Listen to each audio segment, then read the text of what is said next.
اعتبار والحمد لله الذي نحمده نستعينه نستغفره ونعوذ بالله من شرور أنفسنا ومن سيئات أعمالنا من يهده الله فلا مضل له ومن يضلله فلا هادي له نشهد أن لا إله إلا الله نشهد أن محمدا عبده ورسوله لا نبي بعده أما بعد كما قال الله تعالى عز وجل في كتابه الكريم نعوذ بالله من الشيطان الرجيم بسم الله الرحمن الرحيم يا أيتها النفس المطمئنة ارجعي إلى ربك راضية مرضية فادخلي في عبادي وادخلي جنتي الآية وكما قال نبينا محمد بن عبد الله من سلك طريقا يلتمس فيه علما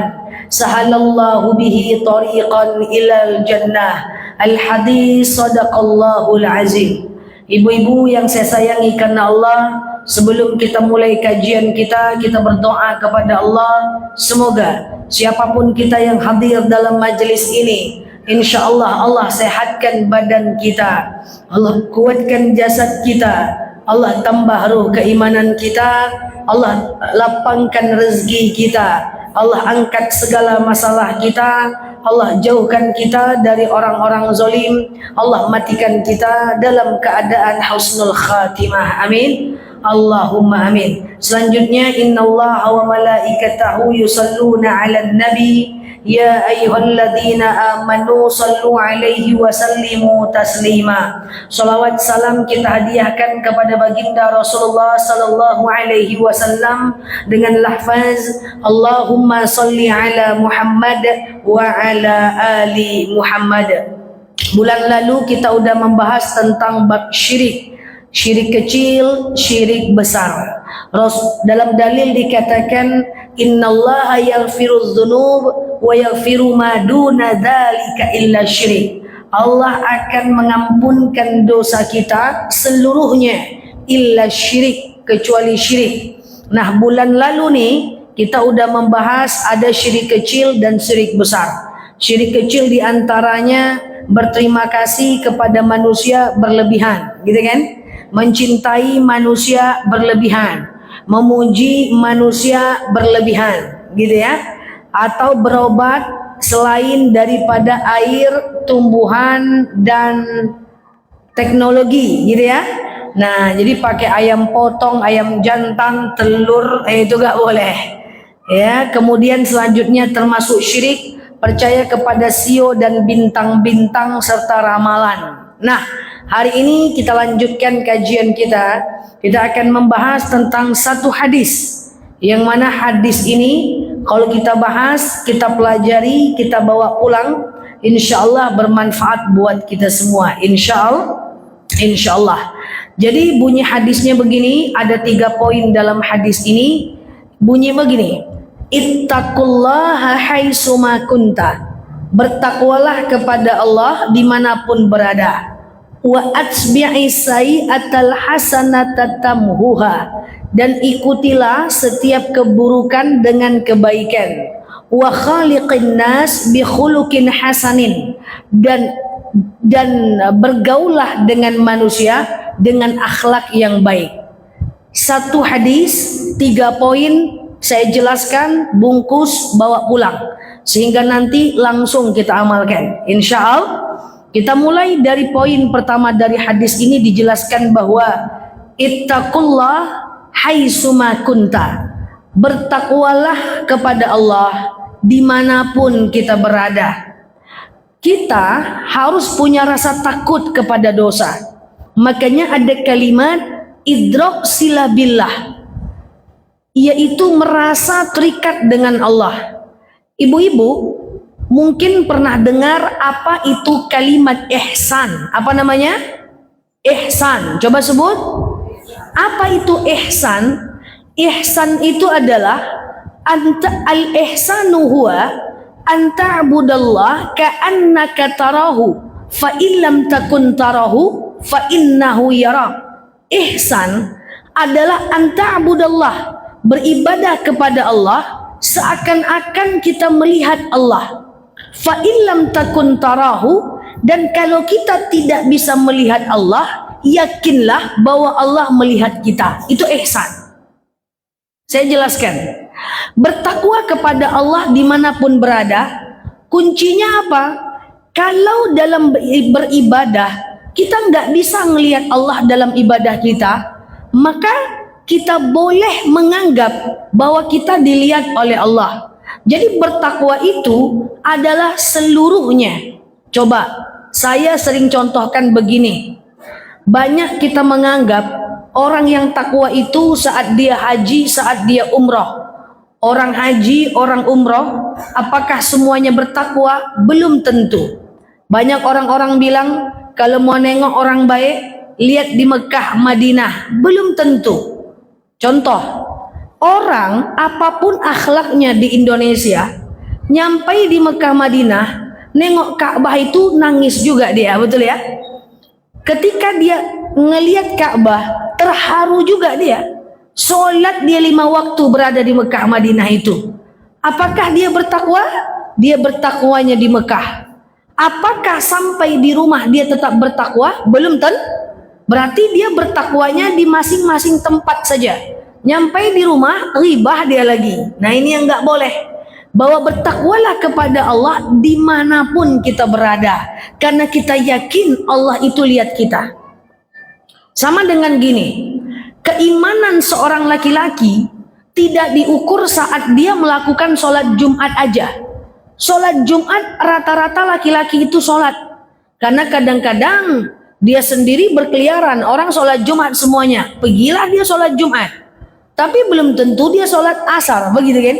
Maka keimanan seorang laki-laki atau perempuan itu biasanya bisa dilihat dari subuhnya. Ketika laki-laki itu ke masjid, sholat subuh dia, anak bujang, anak lajang, udah beristri, siapa yang ke masjid subuh, maka itulah keimanan yang paling kuat. Bahkan Rasulullah menyatakan ukuran keimanan seseorang tengok di waktu subuh. Kalau dia ke masjid subuh, insya Allah dia bertakwa. Kenapa? Yang susah saja dia lakukan bangun subuh, apalagi yang ringan cuman zuhur dan asar saja. Jadi maksud dari bertakwa kepada Allah dimanapun berada adalah kita benar-benar merasa dilihat oleh Allah. Apapun itu, maaf, izin. Berapa banyak para istri-istri yang di luar ramahnya luar biasa.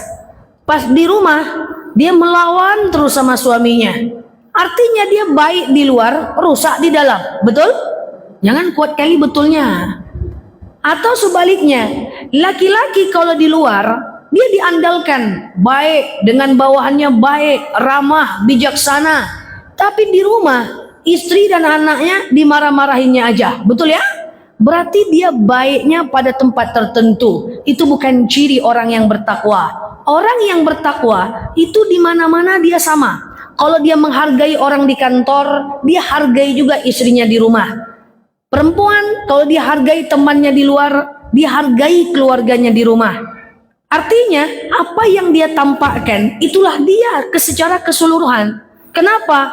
Karena dia beribadah, karena dia bertakwa. Ittaqullaha haitsuma kunta. Dia takwa kepada Allah dimanapun dia berada.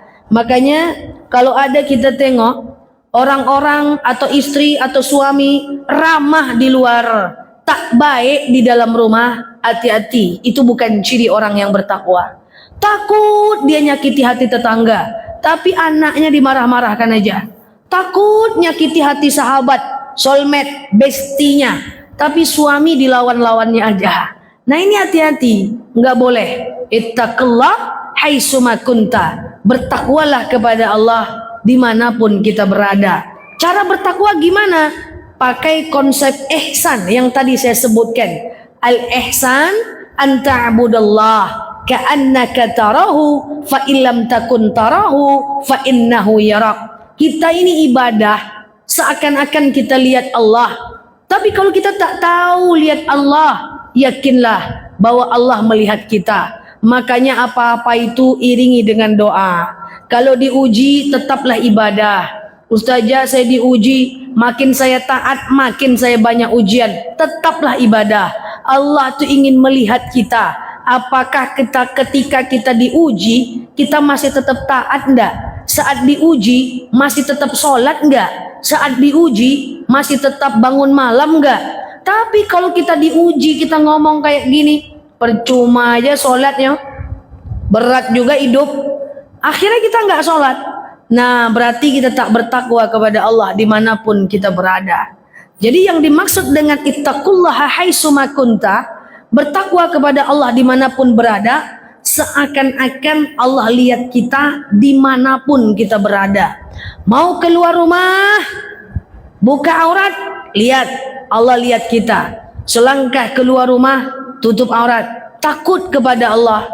Mau bergosip, Allah lihat, takut kepada Allah. Itulah namanya takwa. Jadi kalau masih ada orang lain pagi, lain malam, ya, dia mengaji pagi, malamnya dia kemudian bermaksiat, itu bukan bertakwa dimanapun berada.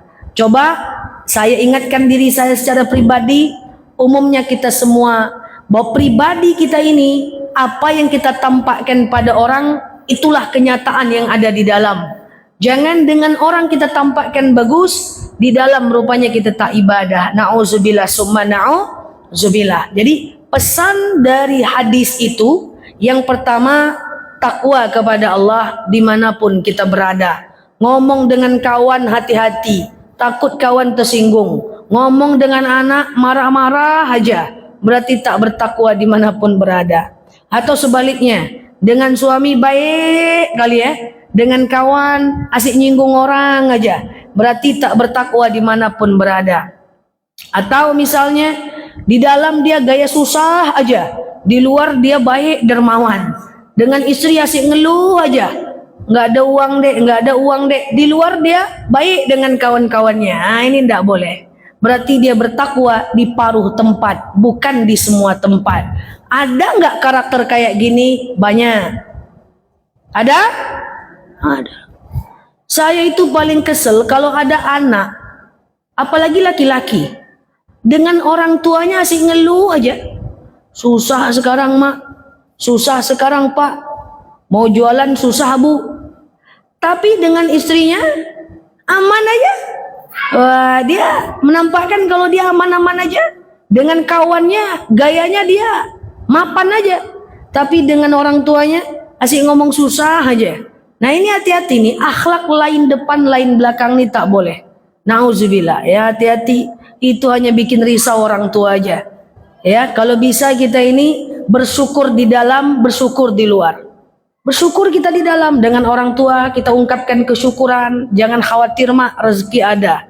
Dengan istri, jangan khawatir dek, rezeki ada. Jangan ke mak mengeluh, dengan istri tak mengeluh. Atau sebaliknya dengan istri asik ngeluh terus. Dengan mak dia tidak mengeluh. Nah itu tidak boleh. Jadi jangan berdusta. Ini yang dimaksud dengan takwa dimanapun berada. Sama, senada, sefrekuensi. Sama, itulah yang dimaksud dengan ketakwaan dimanapun berada. Maka ibu-ibu yang saya sayangi karena Allah, termasuk ittaqullaha haitsuma kunta, termasuk takwa kepada Allah dimanapun berada, adalah sikap kita terhadap takdir kita. Saya ulang, termasuk bertakwa dimanapun berada adalah sikap kita terhadap takdir kita. Lagi takdir kita baik, kita syukur, alhamdulillah rezeki banyak. Lagi takdir kita buruk, kita syukur juga, alhamdulillah hari ini dapat makan. Jadi takwanya itu saat di atas, saat di bawah. Masya Allah, saya sudah sering cerita ke jemaah. Saya pengalaman ini menjadi contoh bagi kita semua. Saya itu jarang sarapan pagi keluar. Jadi sarapan pagi di rumah saja. Satu ketika saya iseng, saya sarapanlah di luar. Nah ini sering saya ceritakan. Lalu saya ngobrol dengan orang tukang sarapan lontong itu. Leto lontong. Nah, bu, lagi makan ya. Ini contoh, jangan kita seperti ini. Bu, gimana jualan sekarang bu? Payah jualan sekarang bu. Payah gimana? Nggak berjual beli do. Payah, hidup susah. Tak laku. Oke, dah. Saya makan. Enak rupanya lontongnya. Besok saya makan ke sana lagi. Bu, cemana bu? Hari ini laku ndak? Hari ini laku kali. Tapi sayangnya itulah. Itulah apa? Sikit yang dimasak, padahal yang mau beli banyak. Salah juga. Laku salah, tak laku salah. Dalam hati saya, cemana lah maunya ini? Tak laku keriput kening, laku keriput kening juga. Sayang saya masaknya sedikit, padahal yang mau beli banyak. Besok pagi saya makan lagi sana. Saya tanya, "Cuman hari ini?" Tulah bu. Tulah apa? Saya masak banyak, tapi sedikit yang beli. Ini tanpa kita sadari, ini ciri orang yang gak bersyukur. Makanya saya minta maaf saya sampaikan. Jangan-jangan takdir kita tuh gini-gini aja. Karena sikap kita kayak gitu. Di atas tak bersyukur, di bawah tak bersyukur.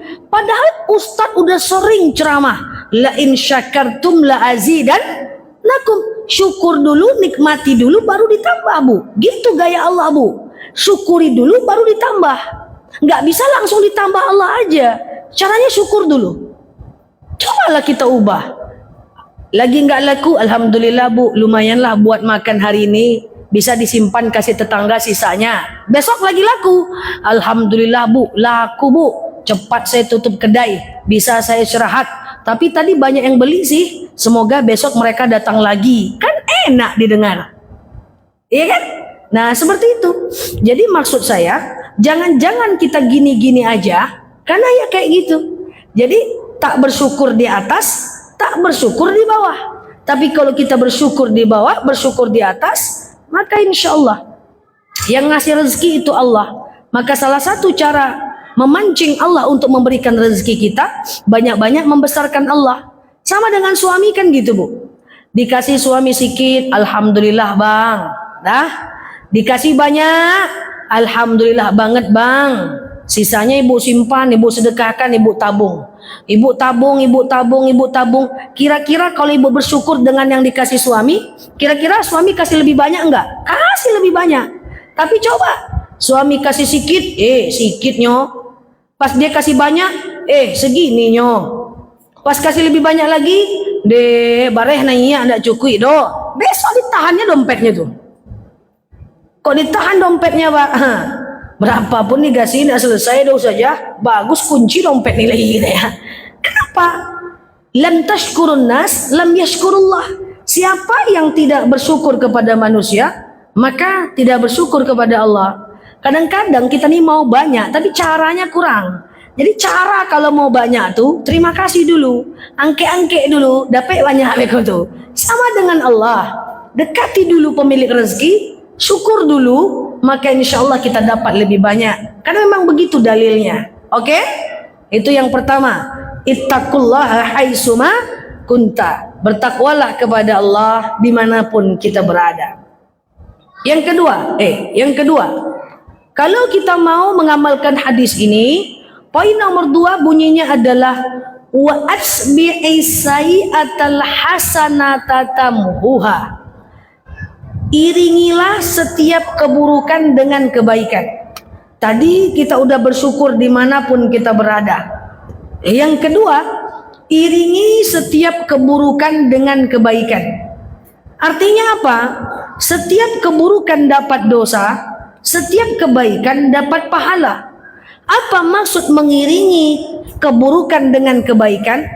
Kita ini kan dalam hidup sangat dianjurkan untuk memperbanyak yang baik-baik, menghindarkan yang buruk-buruk, memperkecil dosa, dan kemudian memperbesar pahala. Kan begitu kan?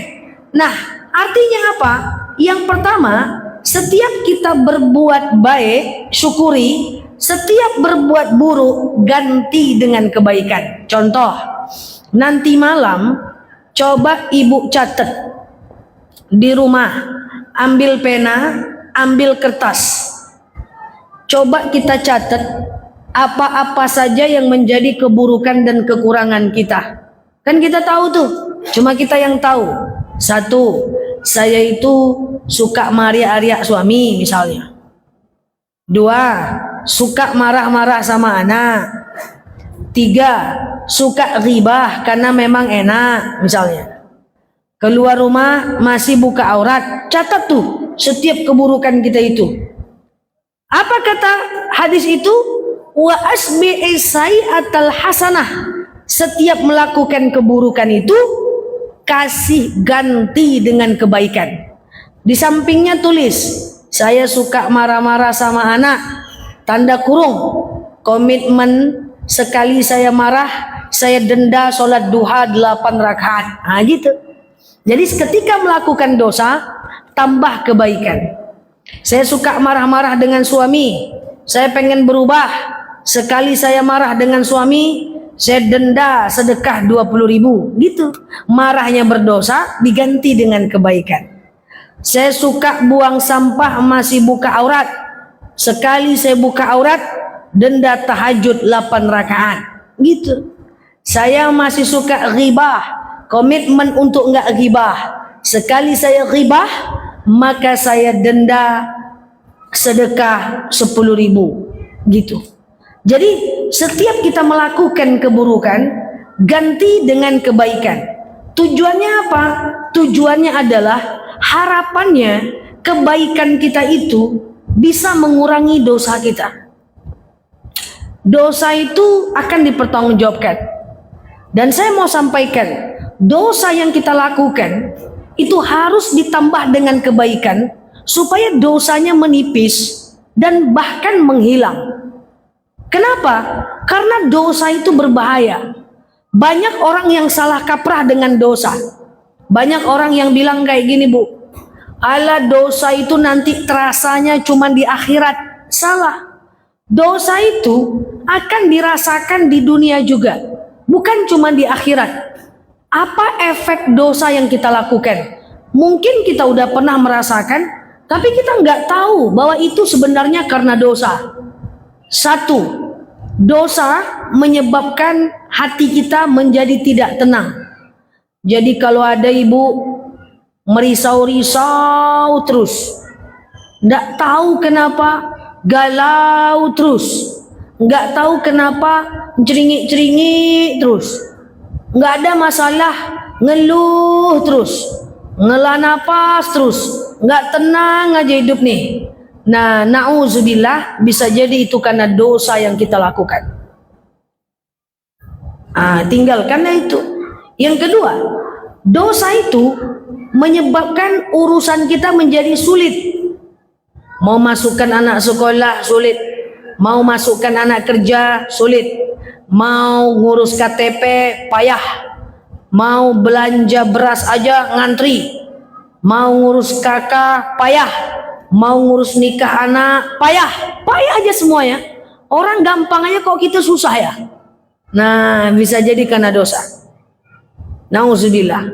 1, hati tak tenang. Yang kedua apa tadi? Kita menjadi payah, mau ngapa-ngapain payah, susah. Mau masukkan anak PNS, ngurus surat-surat, payah. Ya, payah aja semua. Itu karena dosa bisa jadi. Yang ketiga, doa kita tidak diijabah. Sulit karena salah satu faktor penghambat doa adalah maksiat, dosa. Jadi kalau mau doa kita mustajab, hindari dosa. Kalau sudah kita lakukan dosa, ganti dengan kebaikan. Kan sesimpel itu aja.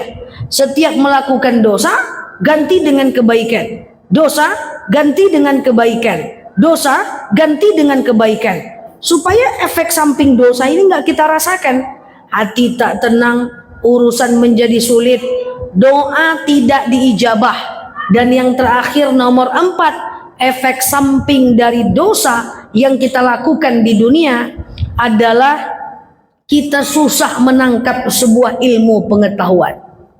Apalah isi ceramah ustaz ni tak jelas, lain ujung lain pangkal, nyampe rumah terperangah. Apa ya ceramah ustaz tadi ya? Nggak ngerti. Apa yang disampaikan oleh guru tak paham-paham. Udah dimasukkan tunggang-tunggi tak paham-paham. Susah menangkap pemahaman, susah belajar, susah menghafal. Pengajian majelis taklim kemana-mana, tapi intinya adalah pokoknya gitulah, ya kan? Nah, jadi Susah. Nah bisa jadi itu efek dari dosa. Saya adalah tim yang tidak percaya bahwa semakin tua kita, semakin susah kita belajar. Enggak ada itu penelitian yang fix tentang itu. Tua muda kalau mau belajar sama, nangkap sama. Ya. Nah, cuman kadang-kadang karena dosa itu kita tak menangkap. Apalah udah kayak gini menengok ceramah Ustadz. Jadi intinya apa ya? Tak tahu juga aku, bingung. Nah, bisa jadi efek dosa. Tak terasa majelis taklim itu masuk ke dalam hati. Tak terasa pokoknya lewat gitu aja. Nah itu ya. Nah itu efek dosa. Saya tidak menghakimi kita, saya cuma menjelaskan efek dosa aja. Wajah ibu agak lain soalnya. Ini cuma menyampaikan efek dosa saja. Bu, Imam Syafi'i hafal Quran usia 7 tahun. Hafal kitab Al-Muwatta usia 10 tahun. Dan hafal 30.000 hadis usia 15 tahun. Itu pun masih ngeluh. Coba. Ngeluh ke gurunya yang bernama Imam Waqi'i. Apa katanya? Syakautu ilal Waqi'i su'al hibzi. Saya bertanya kepada guruku Imam Waqi'i tentang su'al hibzi. Susahnya aku menghafal. Coba, udah sepintar itu tetap susah ngapal katanya. 7 tahun hafal Quran, 15 tahun hafal 30.000 hadis.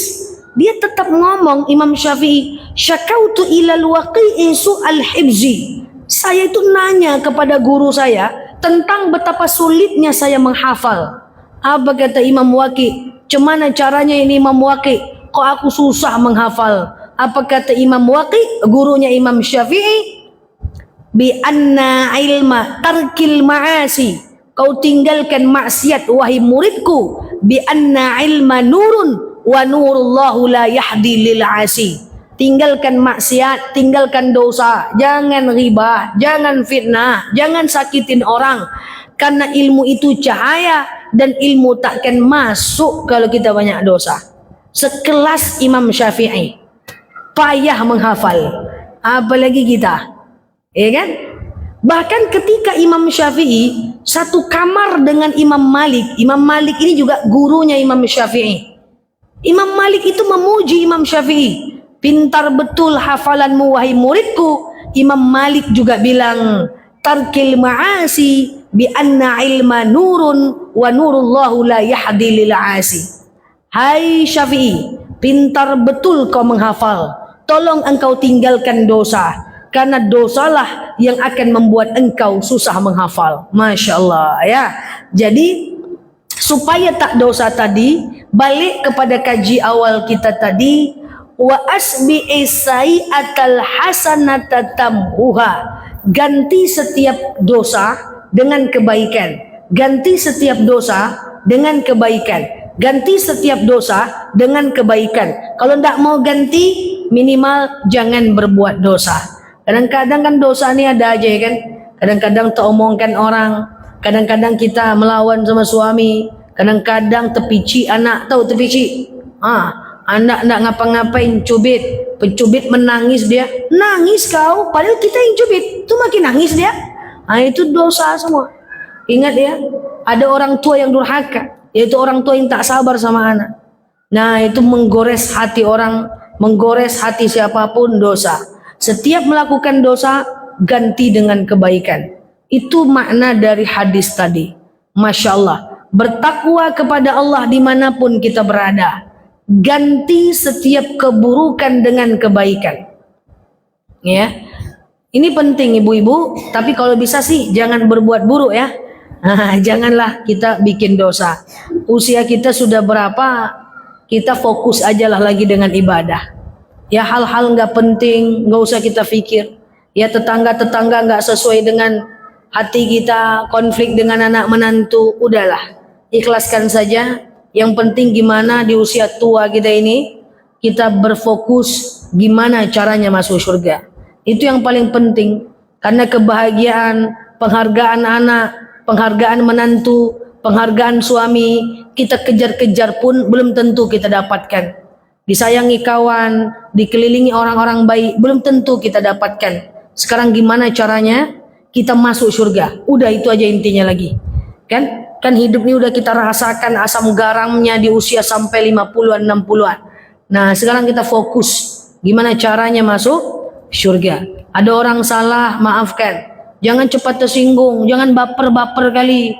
Sikit-sikit tersinggung, dikit-dikit kok gitu dia ya, ndak usah. Kasihan di diri kita, jangan terlalu cepat tersinggung, fokus aja kepada bagaimana kita bisa ibadah dengan baik. Ya. Kemudian terakhir yang ketiga. Yang pertama tadi apa? Ittaqullaha haitsuma kunta. Bertakwalah kepada Allah dimanapun kita berada. Yang kedua, ganti setiap keburukan dengan kebaikan. Dan yang nomor tiga, wa khaliqin nas bi khuluqin hasanin. Dan pergaulilah manusia dengan akhlak yang baik. Pergaulilah manusia dengan akhlak yang baik. Akhlak yang baik itu apa, Bu?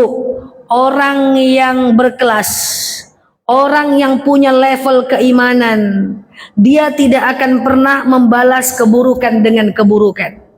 Dia tidak akan menodai tangannya untuk membalas keburukan dengan keburukan. Dan kalau dia berbuat baik, dia tak ingin dibalas oleh orang yang dia berbuat baik itu. Karena dia yakin balasan paling besar adalah Allah. Kita hidup bermasyarakat. Banyak sekali hal-hal terjadi di masyarakat. Entah kita tersakiti, entah kita disindir-sindir tetangga kita, entah kita nggak ngapa-ngapain tapi dianggap salah. Saya punya pesan kepada kita semua ibu-ibu, jika kezoliman itu, jika orang-orang yang tidak menyukai itu tidak terlalu berpengaruh kepada hidup kita, saran saya jangan balas keburukan dengan keburukan. Tapi nggak bisa Ustazah, saya difitnah, dihancurkan nama baik saya sampai saya jatuh ke titik nadir. Saya selalu bilang maafkan saja. Wah, enak kali Ustazah nih ngomong, masa sejahat itu dia, saya maafkan aja dia. Tenang aja, cara paling gampang adalah maafkan dia. Enak aja, nanti siapa yang akan membalasnya Ustazah? Tenang aja, Allah udah selesaikan itu. In ahsantum ahsantum li anfusikum wa in asatum falaha. Kalau dia baik, kembali kepada dirinya. Kalau dia tak baik, kembali kepada dirinya. Kita lakukan hal yang bermanfaat, biar Allah yang urus dia. Kita hemat energi, biar Allah yang urus dia. Ibu sering ngelihat ada orang-orang zalim sama ibu, tahu-tahu orang itu ada aja masalahnya. Tahu-tahu kita dengar dia bangkrut, tahu-tahu kita dengar dia kabur, tahu-tahu kita dengar dia stroke. Ada ya? Allah selesaikan. Nggak usah kita yang selesaikan, kerjakan yang lain aja udah. Ngapa pula kita selesaikan itu, habis waktu kita. Ustazah, boleh nggak saya itu mendoakan orang yang jahat itu dia mendapatkan balasan, dia dibalas jelek oleh Allah? Nggak usah doakan kayak gitu. Nggak ibu doakan pun Allah tetap balas. Nggak usah capek-capek merusak hati kita aja. Ya Allah, tetangga saya itu jahat sama saya, balaslah ya Allah, kena petir lah dia ya Allah. Ditunggu siang malam tak juga ada petir.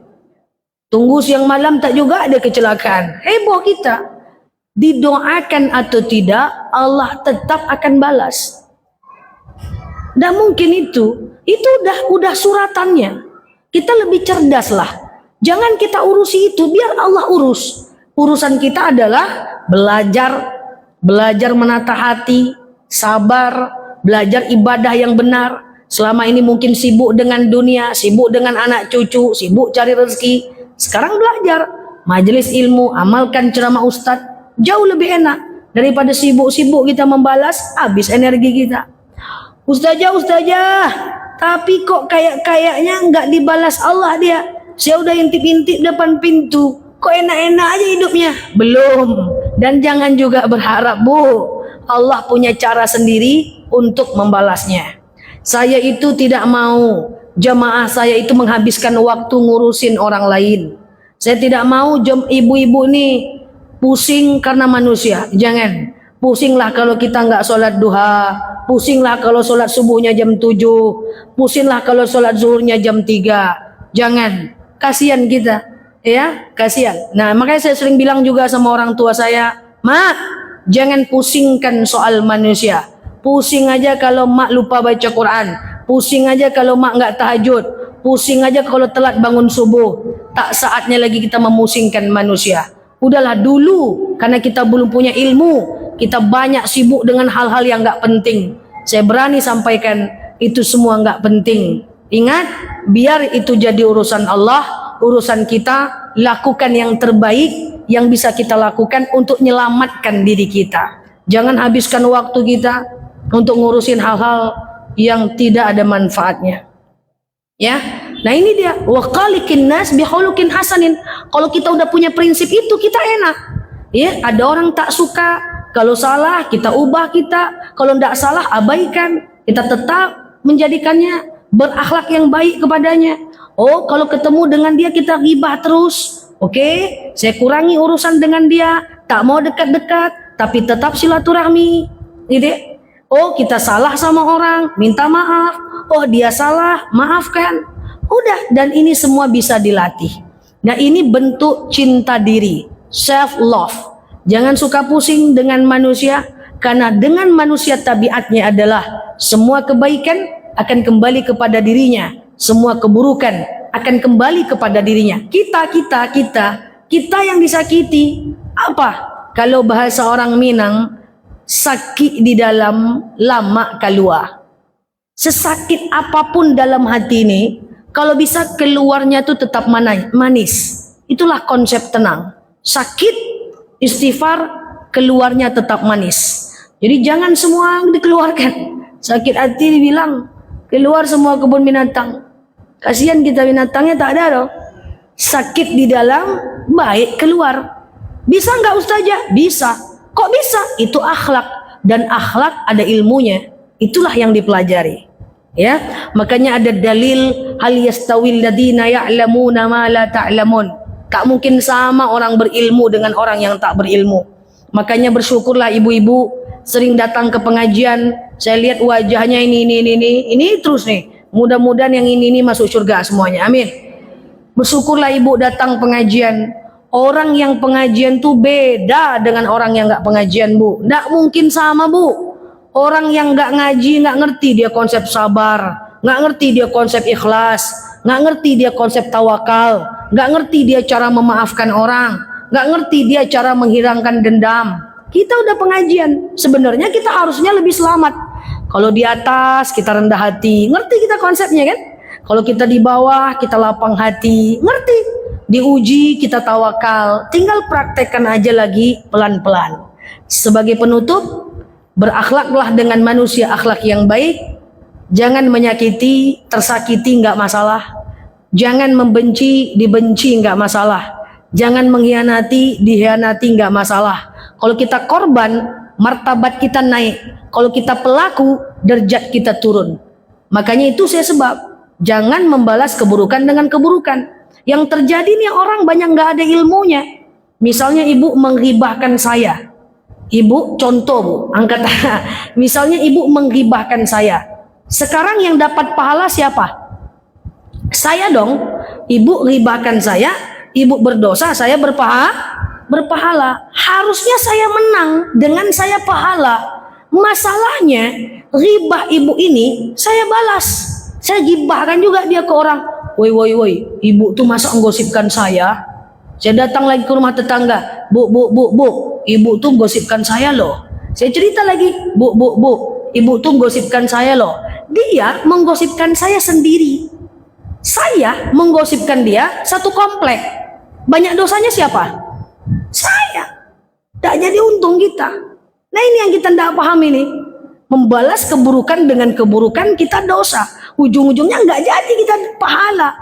Nah ini kalau nggak punya ilmu hilang semua pahala kita, repot udah. Kita minjamkan uang ke orang, dapat pahala, dia tak ganti, minta tak ganti lagi, dua pilihan, ikhlaskan atau tidak diikhlaskan. Nanti dia bayar di hari akhirat. Boleh tidak mengikhlaskan, boleh mengikhlaskan. Nah, kita udah minjamkan uang ke dia, harusnya dapat pahala, betul? Tapi yang kita lakukan nggak pakai ilmu, ujung-ujungnya apa?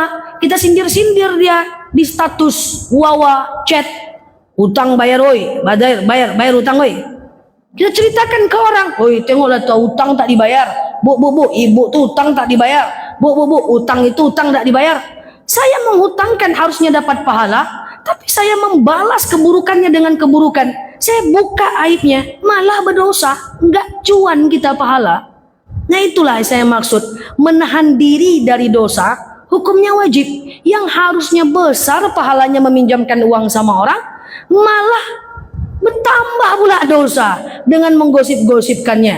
Jadi kalau udah minjamkan uang ke orang, minta, nggak digantinya, tidak ikhlaskan nggak apa-apa. Biar nanti di akhirat dia kasih amalnya ke kita. Jangan kita buka aibnya. Kalau nggak tahan, jangan pinjamkan daripada bikin dosa, kan gitu kan?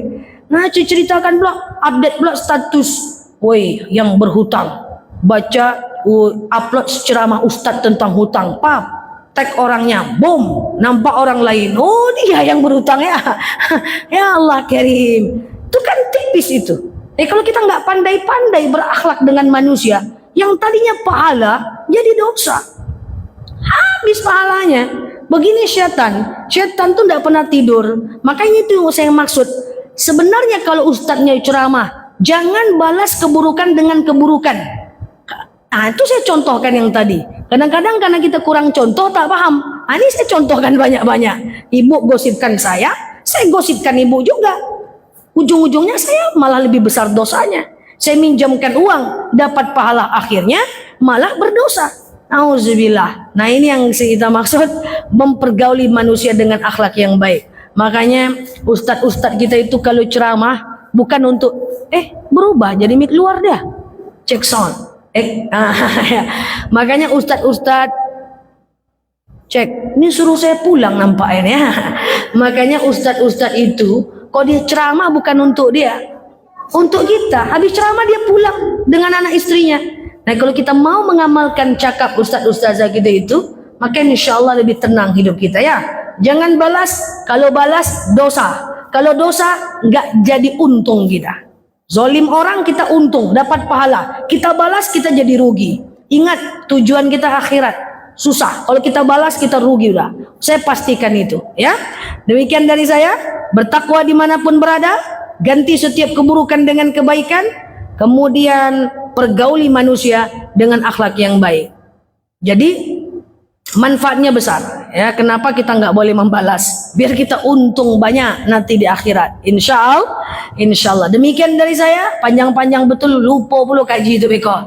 Wallahu a'lam bishawab. Ala hazihi niyah. Al-Fatihah.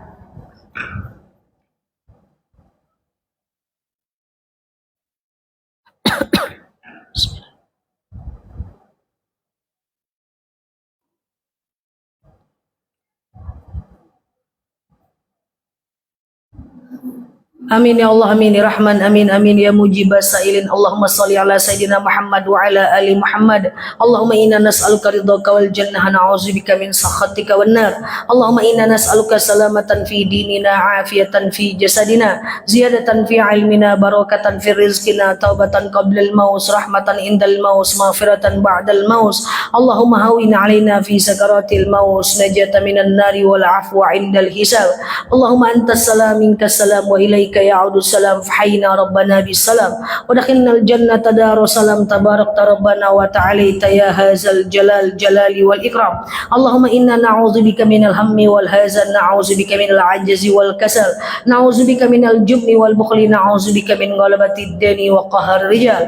Allahumma yassir alaina umurana wa la tu'assir alaina umurana ya rabbal alamin. Allahumma in kana rizquna fis sama fa anzilhu, wa in kana rizquna fil ardi fa akhrijhu, wa in kana rizquna ba'idan faqaribu, wa in kana rizquna haraman fatahhiru, wa in kana qalilan fakaththirhu ya rabbal alamin.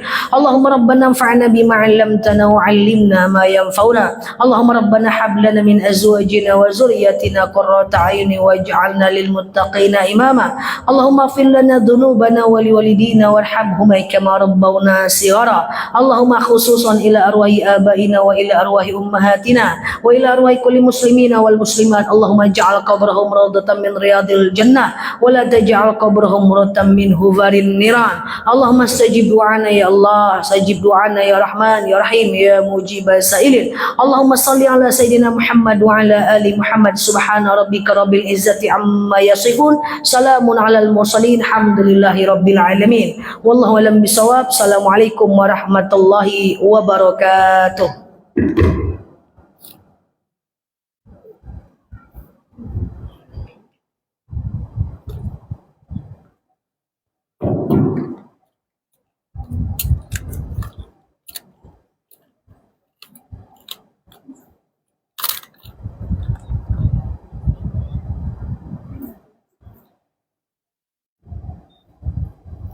Assalamualaikum.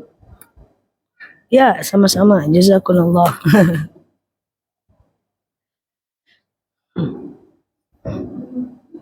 Alhamdulillahirrahmanirrahim. Sehat, Bu?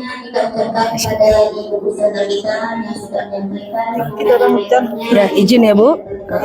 Iya, izin ya, Bu. Sama-sama ya, Bu. Hujan ya? Hujan. Siap. Iya. Siap. Mari, Bu. Nah, saya kira malah nggak ngaji tadi karena hujan lebat. Oke, Bu. Jumlah senanya 205.000.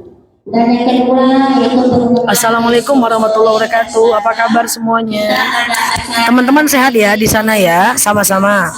Teman-teman yang baru mampir di kanal aku ini, yang baru mampir terlambat hadir, teman-teman bisa ke YT aja ya, teman-teman ya. Di sana nanti akan banyak video-video panjang aku ya. Thank you banget buat teman-teman yang sudah mampir, yang udah tap-tap layar, yang udah share-share tautannya ya. Teman-teman yang baru mampir boleh klik foto yang ada di atas, kemudian follow, aktifkan tombol loncengnya ya, agar teman-teman dapat video terbaru dari aku. Dan yang terlambat boleh ke channel aja ya. Dan aku nggak bisa jawab pertanyaan teman-teman saat lagi ceramah. Nanti tanya jawabnya di jam 8 malam dan jam 8 pagi ya. Sampai ketemu di jam 8 malam waktu Indonesia Barat malam ini untuk kita ngobrol santai bareng aku ya. Thank you ya teman-teman ya.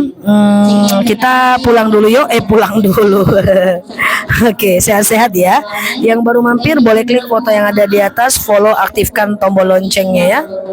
Assalamualaikum warahmatullahi wabarakatuh. Thank you ya buat teman-teman semuanya. Sampai ketemu di jam 8 malam ini ya. Kita tutup dulu. Subhanakallahumma wa bihamdika nasyhadu an la ilaha illa anta nastaghfiruka wa natubu ilaik. Ini lalu di sini sampai paham. Assalamualaikum warahmatullahi wabarakatuh. Bye bye. Sampai ketemu ya guys nanti malam ya. Oke, bye bye. Love you all. Aku matiin ya. Balik dulu teman-teman ya. Siap. Aku matiin dulu ya. Bye bye. Love you all. Ya. Thank you ya.